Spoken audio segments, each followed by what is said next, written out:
Je m'appelle Sylvain Cachard, je suis coureur en montagne et trailer professionnel pour le Team Oka et je viens vous débriefer ma participation à l'OCC qui est une des courses de l'UTMB. L'OCC, pour moi, c'était ma course la plus longue que j'ai jamais courue. Donc c'était une nouvelle expérience au sein de ma saison. Elle s'est située, on va dire, au sein d'un bon pic de forme. Mon objectif principal, c'était Sierre-Zinal qui était mi-août et j'ai voulu vraiment profiter de la forme et de tous les entraînements que j'avais faits pour réussir à explorer des nouvelles limites sur ce format d'environ 5h30 à 6h de course. Pour la préparer, j'ai été donc accompagné de mon coach Nicolas Martin, de mon prépa physique Gauthier Leheutre et de sa structure Cap Prévention. Ça, c'est vraiment sur le côté physique, c'est hyper important pour moi. Ça reste quand même le facteur clé pour performer tout au long de l'année, et notamment sur cette OCC. Après, pendant cette course, donc, on n'a pas le droit d'avoir de l'assistance extérieure pendant la course, c'est-à-dire qu'on doit porter toute notre alimentation, notre nutrition, tout le matériel obligatoire. En revanche, moi j'ai eu la chance d'avoir mes parents sur le parcours notamment et puis pas mal d'amis, donc c'était vraiment cool, notamment le soutien mental, le soutien un peu moral quand ça devient compliqué. Donc ça c'était vraiment bien et je suis super content de les avoir eus et d'avoir partagé cette aventure avec eux. Mon objectif au départ de la course, c'était avant tout de prendre de l'expérience. Je sais, je ne suis pas forcément quelqu'un de talentueux, je suis plutôt quelqu'un de besogneux et je sais que pour arriver à mes fins sur ce genre de format de course un peu plus long que je découvre, il faut avant tout que j'engrange de l'expérience. Et la meilleure manière d'engranger de l'expérience, c'est de se donner à 100% du départ à l'arrivée, et ce, quel que soit l'effet de course. Ma course s'est vraiment bien passée, en tout cas au début. C'est vrai que les 2 premières heures jusqu'au deuxième ravitaillement, donc vers le 20e kilomètre, j'avais l'impression d'être... j'étais très facile. J'étais à l'aise, je profitais, il faisait beau, c'était vraiment agréable. J'étais 4e à 1 minute du deuxième et à 3 minutes du premier au 20e kilomètre. Donc c'est des écarts qui sont quand même relativement faibles parce que la course est longue. Et en fait, à ce moment-là, je me suis dit, allez, là, je me mets dans ma course, je vais essayer peut-être de jouer plus par rapport aux autres au lieu de jouer par rapport à moi-même. En tout cas, c'était la stratégie que j'avais élaborée avec mon coach. Et là, c'est là où ça a commencé vraiment à se compliquer.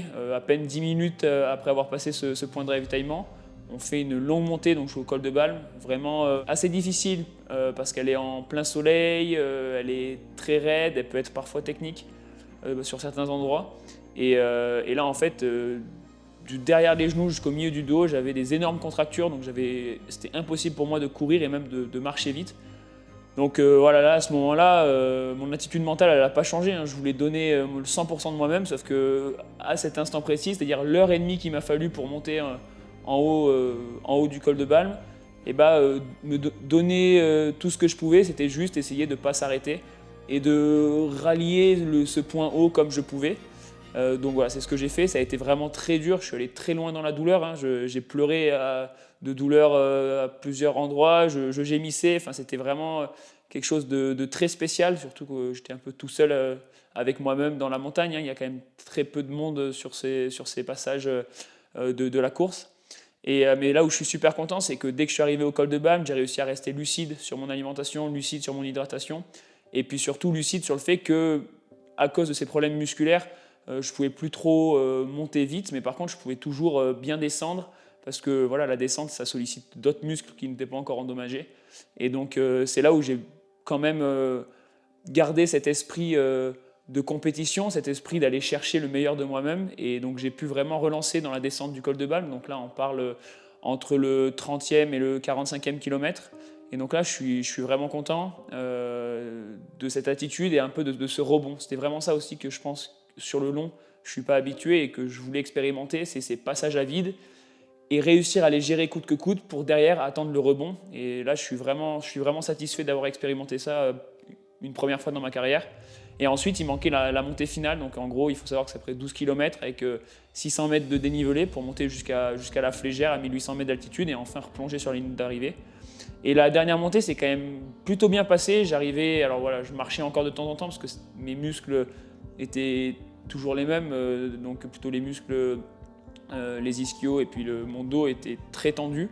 Mais j'arrivais à alterner marche et même à recourir un peu, donc j'ai réussi à reprendre un peu du plaisir dans la montée de la flégère et puis ensuite à relancer comme je pouvais jusqu'à la ligne d'arrivée.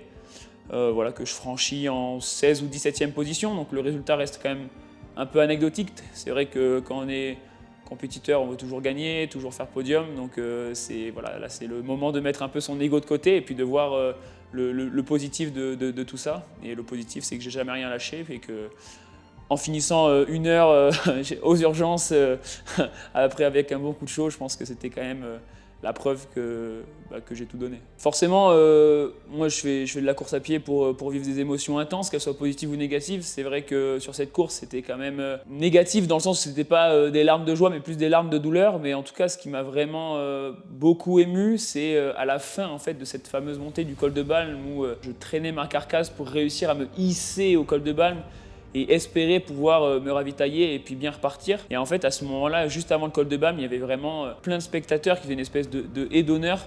Et ouais, moi, j'étais vraiment, ça faisait 1 heure et demie que je cravachais tout seul, à gémir, à pleurer de douleur. Et là, en fait, cette espèce de contraste en fait, entre être tout seul dans la montagne et puis d'un coup être au milieu de personnes, avoir mal aux oreilles tellement il y a du bruit, c'est quelque chose qui m'a beaucoup touché. Et en même temps, j'ai entendu quelqu'un que je ne connaissais pas forcément qui m'a dit « Il y a ta maman qui t'attend en bas ». Je me suis dit « Bon, ok, là, il faut que je redescende » et ça m'a fait chaud au cœur. Ouais, cette course, elle m'a appris beaucoup de choses. La première, c'est qu'en fait, je suis capable de la faire, je suis capable de la finir, je suis capable d'y performer. Ça, déjà, ça me donne de la confiance pour la suite et surtout de la confiance envers moi-même. C'est vrai que le sport de haut niveau, tel que je le pratique, c'est quand même une activité où on doute beaucoup parce qu'on essaie toujours d'être à 100% de nos capacités. Donc, au moins, moi, je prends quand même beaucoup de confiance sur mes capacités sur ce genre de distance.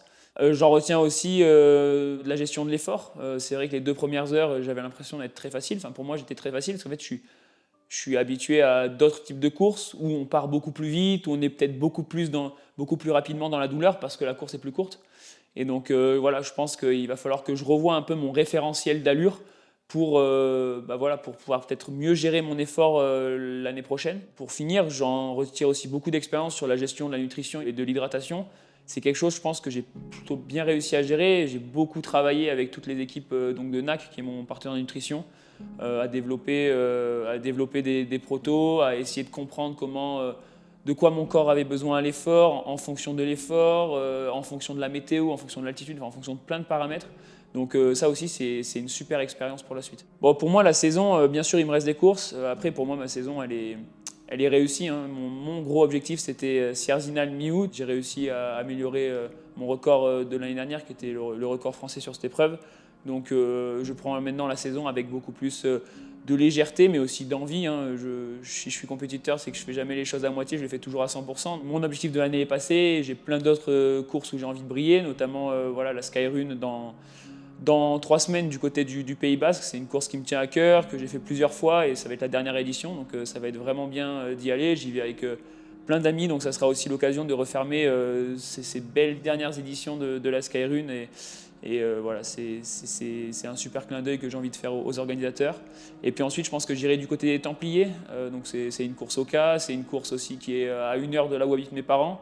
Je pense que c'est là où j'ai couru pour la première fois en montagne quand j'étais cadet. Donc c'est aussi un endroit qui a une signification pour moi. Donc voilà, et ensuite je pense que ça sera la fin de saison, ce sera mi-octobre, ce sera le moment de ranger un peu les baskets, aller manger un peu plus à la boulangerie, puis rechausser les skis un mois après pour rebâtir les fondations pour la saison prochaine.